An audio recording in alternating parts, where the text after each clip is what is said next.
कर स्वागत है आप सभी का एजुकेशन मंत्रा में। दोस्तों, इस वीडियो में हम B Ed versus BTC supreme court की एक बड़ी अपडेट साझा करने वाले हैं। कल का दिन किस प्रकार से महत्वपूर्ण रहने वाला है, निर्णायक भी रहेगा। माहौल क्या चल रहा है। झारखंड हाई कोर्ट यानी कि रांची हाई कोर्ट से निकली एक बम्पर भर्ती ऑनलाइन आवेदन, अर्हता और वेतन चयन प्रक्रिया को हम समझेंगे। नए शिक्षा सेवा चयन आयोग में आखिरकार चल क्या रहा है, टीजीपी पीजीटी एग्जाम 2024 और साथ ही साथ पुलिस भर्ती और संघ लोक सेवा आयोग की एक बेहतरीन भर्ती परीक्षा के बारे में हम चर्चा करने वाले हैं। तो चलिए दोस्तों, सारी इंपॉर्टेंट अपडेट्स को एक साथ डिस्कस कर लेते हैं। दोस्तों, फर्स्ट ऑफ ऑल हम देखेंगे कि कल बीएड वर्सेस बीटीसी मामले पर जो क्लैरिफिकेशन याचिका है उसकी स्पेशल बेंच में सुनवाई होनी है। और कल का दिन काफ़ी निर्णायक है, क्योंकि लास्ट अटेम्प्ट दिया गया था कि आप अंतिम बार आइए केंद्र सरकार को कि किस प्रकार से आप चयनित बीएड जो पहले से अपॉइंटेड हैं और जिनकी नियुक्तियां 11 अगस्त 2023 के पहले हो गई हैं, subject to the outcome of the SLP जिनके अपॉइंटमेंट हुए हैं, उनके बारे में हमको क्या करना चाहिए। मतलब कि उनके बचाव के रास्ते आपके पास क्या हैं। क्या ब्रिज कोर्स इनको कराया जा सकता है, किस प्रकार से ब्रिज कोर्स आप कराओगे और कैसे इनकी नियुक्तियों को आप प्रोटेक्ट करोगे। 1 to 5 के डीएलएड के इक्विवेलेंट कैसे इनको ले पाओगे, तो इसके बारे में सरकार जवाब देगी। और दूसरा पॉइंट ये है कि नंबर ऑफ वैकेंट सीट कितनी है, हर एक स्टेट में कितनी वैकेंट सीट हैं। हो सकता है कि जो डीएलएड वाले रह जाएंगे बीएड को प्रोटेक्ट करने के बाद, जो क्वालिफाइड थे और बीएड की वजह से नहीं हो पाए, तो उनको यहाँ पर रिलैक्सेशन दे दिया जाए और जो वैकेंट सीट हैं उनके बिहाफ पर उनको एडजस्ट करने के ऑर्डर दे दी जाए माननीय सुप्रीम कोर्ट से। इससे किसी का हित प्रभावित नहीं होता है। और चूंकि सुप्रीम कोर्ट है, न्याय का मंदिर है, और वहाँ पर मध्यम मार्ग और कहीं ना कहीं किसी को भी निराश नहीं किया जाता है अगर लीगली सही है सब कुछ। तो खैर देखते हैं इसमें क्या कुछ होगा। लेकिन कल के लिए दोस्तों डीएलएड ने मास्टर स्ट्रोक खेला है और उन्होंने अपनी तरफ से top most senior advocate Kapil Sibal साहब को हायर कर लिया है। पिछली बार की सुनवाई में देखा जाए तो कपिल सिब्बल साहब ने ही 1 to 5 के बारे में जो नेगेटिव चीज़ें थीं बीएड के लिए, उसको उन्होंने रखा था। पेडागॉजिकल इशू उन्होंने उठाया था कि 1 to 5 में पेडागॉजी ज़रूरी है। 1 से 5 तक के छोटे बच्चे हैं, उनको कैसे पढ़ाना है, क्या कुछ पढ़ाना है, वो सिर्फ डीएलएड के कैंडिडेट्स ही कर सकते हैं। हमें क्या ज़रूरत है बीएड वालों की, और साथ ही साथ ऐसे बीएड कैंडिडेट्स जो अभी मैच्योर्ड नहीं है, यानी कि पूरी तरीके से परिपक्व नहीं है 1 to 5 के लिए, उनको एक ब्रिज कोर्स कराया जाएगा। तो ऐसे में उन्होंने काफ़ी बेहतरीन ढंग से 5-10 मिनट बहस करी थी और उस बहस का महत्व तो आप देख सकते हैं पूरे ऑर्डर में 11 अगस्त के नज़र आया है। और इसमें देख सकते हैं Guddu Singh versus state of union of India, ये केस कल की डेट में लगा हुआ है। जस्टिस अनिरुद्ध बोस और संजय कुमार जी की कोरम बेंच में ये मामला है, सुप्रीम कोर्ट ऑफ इंडिया। यहाँ पर देख सकते हैं लिस्ट ऑन 8/4/2024। तो इस मैटर को 8/4/2024 को लगाया गया था। गुड्डू सिंह की याचिका भी उसमें लगी हुई है, जिसमें 69,000 शिक्षक भर्ती का मुद्दा लगा हुआ है। 69,000 शिक्षक भर्ती, तो 69,000 वाले मामले में भी कल की डेट में चीज़ें क्लियर हो जाएंगी। देखिए, शिक्षा सेवा चयन आयोग में क्या हो रहा है। अधिकारियों की प्रतीक्षा। प्राथमिक से लेकर एडेड माध्यमिक और उच्च शिक्षण संस्थानों में शिक्षकों की कमी के लिए गठित उत्तर प्रदेश शिक्षा सेवा आयोग का गठन किया गया है। इसमें कार्यवाहक अध्यक्ष और सृजित सभी 12 सदस्यों की नियुक्ति की जा चुकी है, लेकिन अभी तक आयोग में सृजित अधिकारियों के पद रिक्त हैं। इस कारण कार्यभार ग्रहण कर प्रयागराज स्थित आयोग के भवन में आ चुके सदस्य सामान्य कामकाज भी शुरू नहीं कर पा रहे हैं।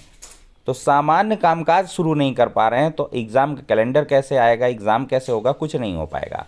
तो यहाँ पर जब तक सभी जो मूल रूप से कह लें पद हैं उनके अनुरूप जब तक यहाँ पर परमानेंट अध्यक्ष नहीं आएंगे, तब तक कुछ काम नहीं हो सकता। देखिए, और एक समस्या है, माध्यमिक शिक्षा सेवा चयन बोर्ड के समाप्त होने से समस्या आ गई है। नए आयोग में नियम नहीं फंसी शिक्षकों की बहाली। एडेड कॉलेजों के शिक्षकों के दंड प्रकरण वापस भेजे जा रहे हैं। प्रबंधकों ने शिक्षकों को किया था निलंबित, नहीं हुई सुनवाई।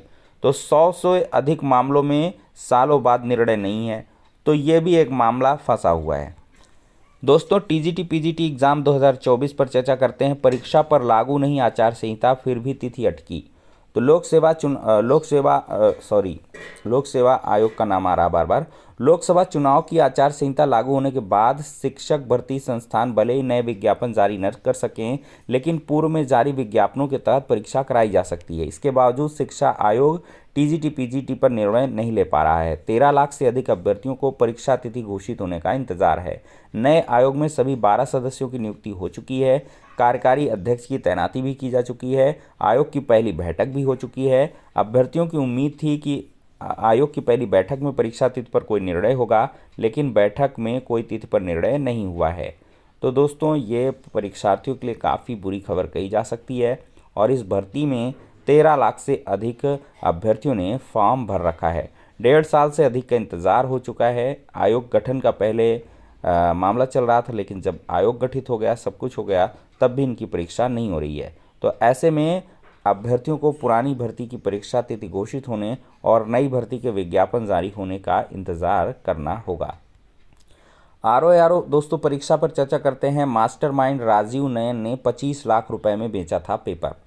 तो डॉक्टर शरद ने अभ्यर्थियों से तय किए थे 15 लाख और गिरफ्त में आए कोचिंग संचालक के ने खोले कई राज, जांच में तेजी चल रही है। तो आरओ परीक्षा पेपर लीक मामले में चौंकाने वाला सामने आया है मामला। मास्टरमाइंड राजू नयन उर्फ राहुल मिश्रा ने 25 लाख रुपए में डॉक्टर शरद यादव को आरओ का पेपर बेचा था। इसके बाद शरद ने 15 लाख रुपए प्रति अभ्यर्थी देने की बात कही थी। परीक्षा से पहले 2 लाख रुपए और बाकी रकम परीक्षा के उपरांत देने की बात हुई थी। दोस्तों सिविल सर्विसेज प्रीलिम्स एग्ज़ाम 2024 16 जून 2024 को होगा अक्रॉस कंट्री। ठीक है, इसके लिए ऑनरेबल दिल्ली हाई कोर्ट में एक कुछ भी मामला हो, तो मतलब कि 16 जून को एग्ज़ाम तय हो गया है। ये दोस्तों झारखंड रांची हाई कोर्ट की तरफ से आ चुका है आपका नोटिफिकेशन। क्लर्क का नोटिफिकेशन है। काफ़ी ज़्यादा यहाँ पे वैकेंसी नज़र आ रही हैं। 410 वैकेंसी हैं। अनरिजर्व की 130 हैं, एससी की 58, एसटी की 143, बीसी फर्स्ट की 38, सेकंड की 14, ईडब्ल्यूएस की 27। और यहाँ पर दोस्तों कुल मिलाकर जो ऑनलाइन आवेदन है वो 10/4/2024 से शुरू हो रहा है, 9/5/2024 तक होगा। Assistant clerk for civil service of state of Jharkhand के लिए 25,500 से 81,100 रुपये का 7th जो है पीआरसी पे स्केल है। ग्रेजुएशन और equivalent degree from a recognised university. Knowledge of computer operation is essential. Computer का नॉलेज हो, ग्रेजुएशन कर रखा हो, आप इस फॉर्म को अप्लाई कर सकते हैं, कोई समस्या नहीं है। और इसमें 20 वर्ड पर मिनट की आपकी टाइपिंग स्पीड होनी चाहिए। और बाकी देखा जाए दोस्तों तो यहाँ पर और हम देख लेते हैं एग्ज़ाम वगैरह कैसे होगा। देखिए coloured document name, document size, format, इस प्रकार से आप चीज़ों को पढ़ लें नोटिफिकेशन को। समय कम है मेरे पास इस वीडियो में, तो चलिए देख लेते हैं। चलिए ये फॉर्म वगैरह किस प्रकार से, देखिए रिटन टेस्ट होगा। स्कीम ऑफ एग्ज़ाम में रिटन टेस्ट होगा 90 मार्क्स का। कंप्यूटर स्किल टेस्ट होगा क्वालिफाइंग इन नेचर। इंटरव्यू होगा 15 मार्क्स का। और सिलेबस यहाँ पर दिया गया है। ठीक है दोस्तों, तो इसको आप लोग विजिट कर लें और इसके अकॉर्डिंगली काम करें। ठीक है दोस्तों, नेक्स्ट वीडियो में मिलते हैं।